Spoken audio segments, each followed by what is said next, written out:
Assalamualaikum warahmatullahi wabarakatuh. Kami dari kelompok 3 grup 2K1 akan menjelaskan tentang pencelupan serat poliakrilat menggunakan zat warna dispersi, metode X-House, serta dengan menggunakan variasi konsentrasi zat pendispersi.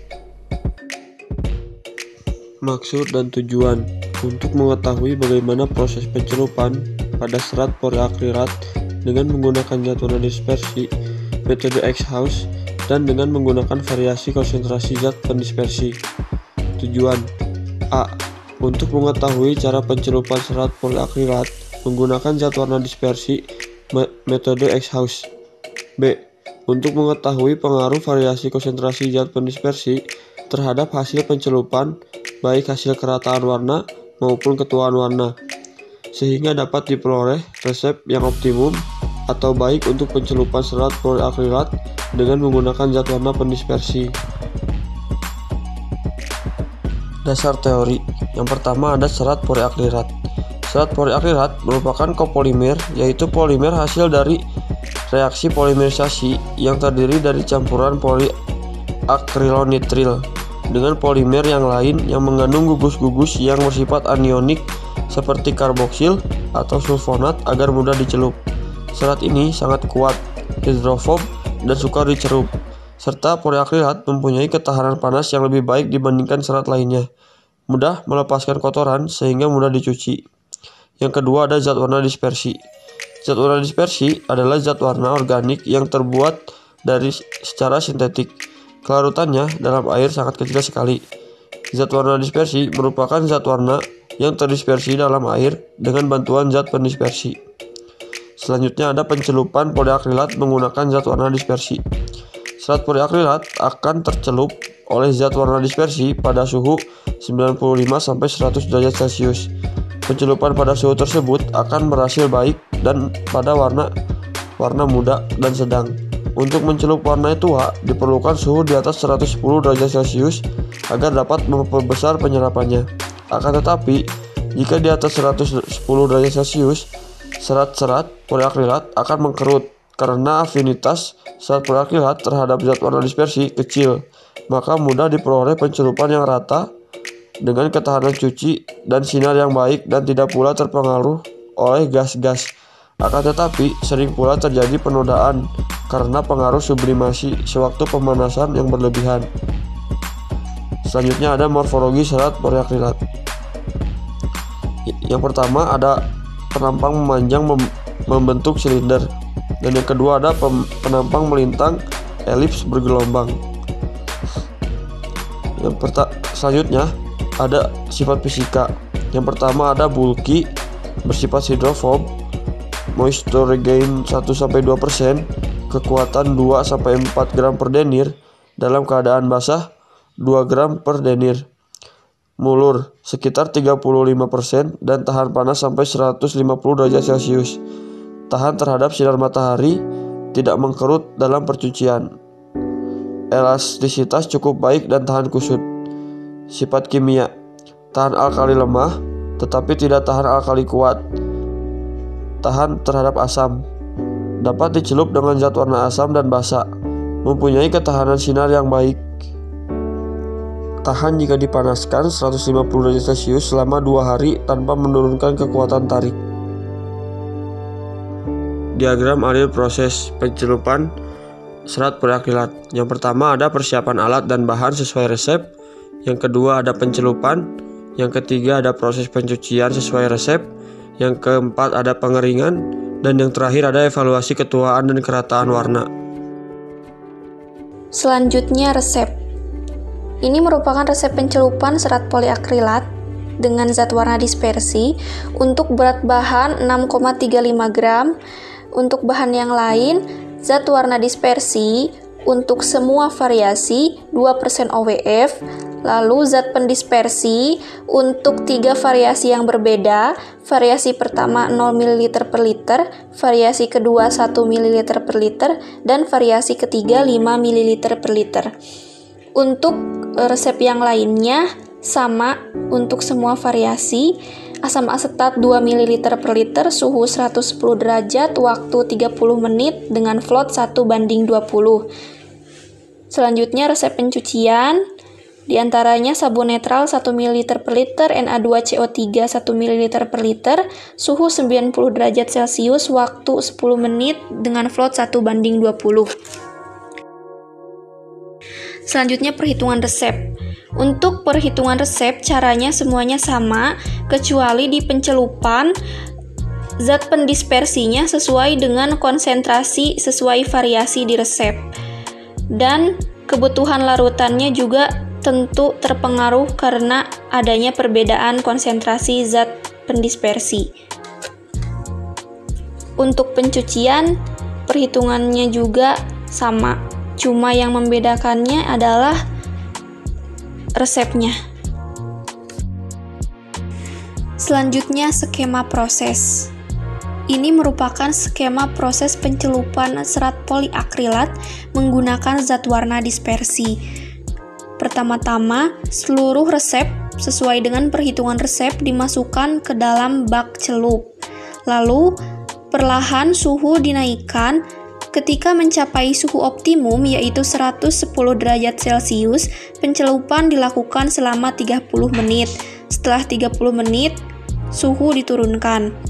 Setelah kain dingin atau kainnya sudah turun suhunya, selanjutnya dilakukan proses pencucian. Proses pencucian ini juga sesuai dengan resep dan perhitungan resep, diproses selama 10 menit dengan suhu 90 derajat Celcius.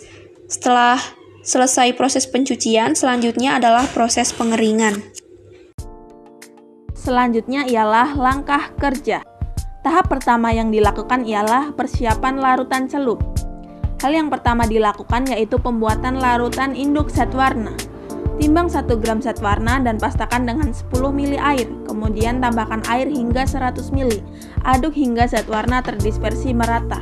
Hal kedua yang dilakukan ialah persiapan larutan celup. Siapkan air sesuai resep, tambahkan asam asetat hingga pH-nya 5, kemudian tambahkan zat pembantu lainnya dan aduk merata. Pipet zat warna sesuai kebutuhan resep dan masukkan ke tabung pencelupan. Lalu masukkan kain. Tahap kedua yang dilakukan ialah prosedur kerja pencelupan.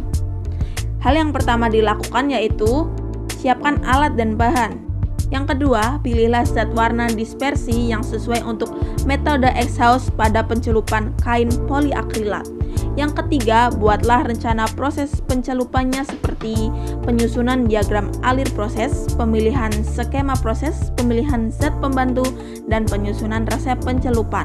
Yang keempat, hitunglah kebutuhan bahan, zat warna, air, zat pembantu pencelupan yang sesuai dengan resep yang dibuat. Hitung juga kebutuhan zat untuk pencucian sesuai resep. Yang kelima, lakukan proses pencelupan sesuai skema proses yang dipilih. Yang keenam, lakukan proses pencucian. Yang ketujuh, keringkan kain. Dan yang terakhir, evaluasi dan analisa hasil pencelupannya. Selanjutnya ialah hasil evaluasi data ranking. Evaluasi terbagi menjadi dua, yaitu kerataan warna dan ketuaan warna. Evaluasi dilakukan dengan cara mensejajarkan kain hasil pencelupan per variasinya, lalu kita memberi poin atau nilai atau ranking di antara 1 sampai 5 dan 5 memiliki kerataan serta ketuaan warna terbaik. Di sini kami memilih variasi konsentrasi zat pendispersi antara 0 mili, 1 mili, dan 5 mili. Pada tabel ketuaan warna dapat dilihat zat pendispersi 0 mili memiliki poin 6, zat pendispersi 1 mili memiliki 17 poin, dan zat pendispersi 5 mili memiliki 12 poin. Lalu pada tabel kerataan warna didapatkan zat pendispersi 0 mili memiliki 6 poin juga, zat pendispersi 1 mili memiliki 18 poin, dan zat pendispersi 5 mili memiliki 10 poin. Selanjutnya, pada grafik, garis merah muda menunjukkan ketuaan warna dan garis ungu menunjukkan kerataan warna.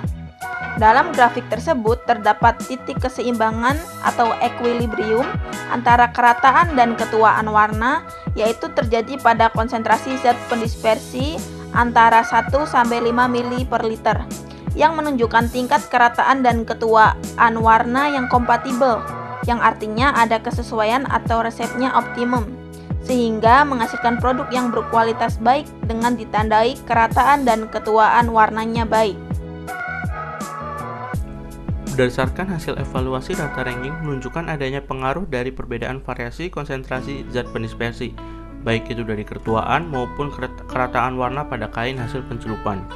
Pada grafik ketuaan warna terjadi kenaikan pada konsentrasi 0 ke 100 ml per liter.